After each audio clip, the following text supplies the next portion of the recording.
When you are blogging, one of the challenges, of course, is to either begin a conversation or to continue a conversation that somebody else has started. Now, in blogging, the way you usually do that is you quote somebody or you make reference to somebody.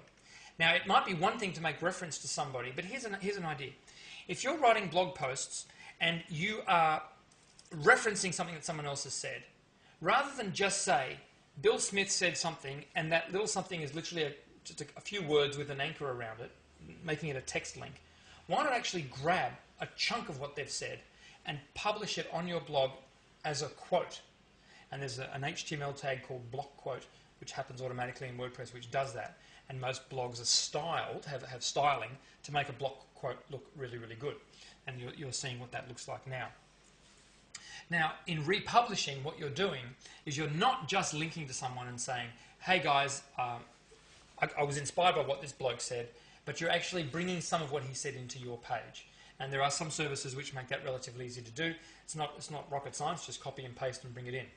But in so doing, it's a really great way to esteem somebody else, obviously to grab their attention and to bring what they're saying in its fullness to the attention of your own people. So republishing chunks or quotes from somebody else's blog onto your own is very, very valuable. Sometimes you can go beyond that and you can take someone's white paper or PDF and pass it on to your friends and so forth. Republishing can take various different forms, but again, it's a way of helping their conversation, if you will, helping what they've said be broadcast further afield. What a tremendous thing to do. And of course, if you're doing it, other people will do it to you too. So it's a cultural thing, it's a vibe thing, and it's important to be consistent with it. Recommend. Now, this is a really interesting one, and I've seen it done so well. I forget his name now, but there's a guy in the UK on Twitter, and fairly regularly, he will identify one of the far less popular, far less successful Twitter members, people who are following him. And he'll say something like, guys, I've had a lot of fun communicating with such and such, or, I've known such and such for a few years. He's just getting started on Twitter. I highly recommend him for a follow. Now, imagine if that's you.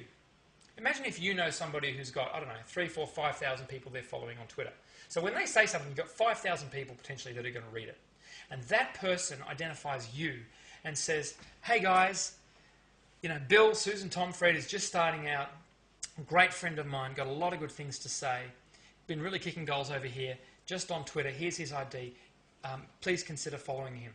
Highly recommend it. Now, that happens all too infrequently on the internet, and it should happen a lot more. You can recommend people in all kinds of ways. You could send out emails. You could receive an email from somebody which is some kind of a sales promotion, for argument's sake. And you could recommend that to other friends and not take a commission on it, not set up an affiliate relationship, for argument's sake. That recommendation approach on Twitter is very, very effective. But think about this. Think about the position that you've established for yourself, and think about the people that haven't yet. Think about connections that you've got, people that you know who could do with that boost, who could do with that encouragement, who deserve to be in front of a wider audience. Think about the really easy ways that you could recommend them.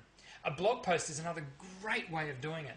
I even know somebody called Liz Strauss at successful-blog.com, and she even has an award that she gives out. So she's actually skilled herself up and turned recommendations into something that she does on a regular basis called SOBs, Successful Outstanding Bloggers. I mean, that's just amazing, because what she's now got is all these people, myself included, who credit her to some degree with helping to boost their popularity, helping to get them off the ground. And when I was just starting out in blogging, one of the people that kind of generated some noise for me by means of a very simply engineered recommendation, in this case an award, was Liz Strauss. So if you've got some kind of a reputation already, maybe not online but offline, something that you can carry with you, consider those that don't have that reputation yet, that you respect, that you can promote, that you can sponsor.